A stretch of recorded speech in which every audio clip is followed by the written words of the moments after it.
শিক্ষার্থীরা তোমরা যারা অষ্টম শ্রেণী জুনিয়র বৃত্তি পরীক্ষা 2025-এ অংশগ্রহণ করতে যাচ্ছ, তোমাদের পরীক্ষা হলে কি কি অবশ্যই নেওয়া লাগবে এই বিষয়টা জানা অবশ্যই জরুরি। না হলে কিন্তু পরীক্ষা হলে গিয়ে তোমরা সমস্যায় পড়বে শিক্ষার্থীরা। তো তোমাদেরকে জানিয়ে দিই তোমাদের জুনিয়র বৃত্তি পরীক্ষার হলে কি কি নেবে। দেখো শিক্ষার্থীরা, তোমরা একটা বড় ফাইল নেবে যাতে উপর থেকে ভেতরে কি আছে যেন দেখা যায়। বিশেষ করে তোমাদের কিন্তু ফাইলের ভিতরে তোমাদের অ্যাডমিট কার্ড থাকবে। শিক্ষক যেন এসেই যেন তোমার অ্যাডমিট কার্ডটা বাইরে থেকে ফাইলে বাইরে থেকে যেন দেখতে পারে, এই বিষয়টা মাথায় রাখবা। বিশেষ করে কালারিং ফাইল বা ভেতর থেকে কি আছে দেখা যায় না এমন ফাইল যেন তোমরা নিবে না। তোমরা শিক্ষার্থীরা তোমাদের ফাইলে জুনিয়র বৃত্তি পরীক্ষার যে অ্যাডমিট কার্ড স্কুল থেকে পেয়েছো সেটা নিবে, কারণ এটা ছাড়া কিন্তু পরীক্ষায় বসতে দেবে না তোমাদেরকে। কলম রাখার জন্য একটা ছোট বক্স অথবা একটা ছোট ফাইল কিনবে, কারণ অনেক সময় হয় কি কলমের পেছন থেকে কিন্তু কালি বের হয়ে যায়, যার কারণে তোমাদের অ্যাডমিট কার্ড নষ্ট হয়ে যেতে পারে।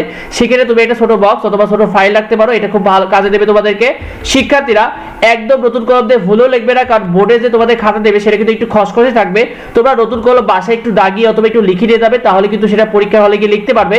শিক্ষার্থীরা প্রশ্ন লেখার জন্য তোমরা লেখার জন্য যে নীল কলম যে রয়েছে সেটা ব্যবহার করতে পারো, যেমন 1 নম্বর প্রশ্ন উত্তর ক, 1 নম্বর ক, এগুলো নীল কালি দিয়ে লেখা যায়। তবে কোনো প্রকার কোনো ভুলেও লাল কলম অথবা সবুজ কলম ব্যবহার করা যাবে না, কারণ এটা কিন্তু শিক্ষকরা ব্যবহার করবে। শিক্ষার্থীরা তোমাদের বোর্ড বা হার্ড বোর্ড পরীক্ষা হলে যে বোর্ড রয়েছে এই বোর্ডগুলো কিন্তু দিয়ে দেওয়া যাবে না শিক্ষার্থীরা জুনিয়র বৃত্তি পরীক্ষায়। তারপরে তোমাদেরকে জানিয়ে দিই সময় দেখার জন্য তোমরা অ্যানালগ যে কাটা আলাগ ঘড়ি রয়েছে এটা দিয়ে যাবে, তবে কোনো প্রকার কোনো ডিজিটাল ঘড়ি দিয়ে যাবে না। শিক্ষার্থীরা পেন্সিল রাবার ও কাটার দিতে ভুল করবে না, অর্থাৎ পেন্সিল রাবার ও কাটার দিতে ভুল করবে না, কারণ প্রশ্নের উপর কিন্তু কলম দিয়ে লেখা নিষেধ শিক্ষার্থীরা। তবে পেন্সিল দিয়ে দাগিয়ে আবার সেটা রাবার দিয়ে তোমরা মুছে ফেলতে পারো, তবে কলম কিন্তু প্রশ্নের উপর দাগানো যাবে না, পেন্সিল ব্যবহার করতে পারো সে জায়গায়। আর অবশ্যই স্কেল দিতে ভুল করবে না, স্টিলের স্কেল না নেওয়া উত্তম, প্লাস্টিক বা রাবার স্কেল দিতে পারো তোমরা, এটা খুব গুরুত্বপূর্ণ।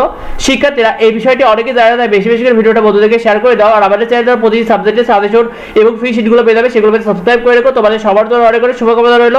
কে কে জুনিয়র বৃত্তি পরীক্ষায় অংশগ্রহণ করবে কমেন্টে আমাদেরকে জানিও। দেখার পরবর্তী ভিডিওতে ধন্যবাদ সবাই।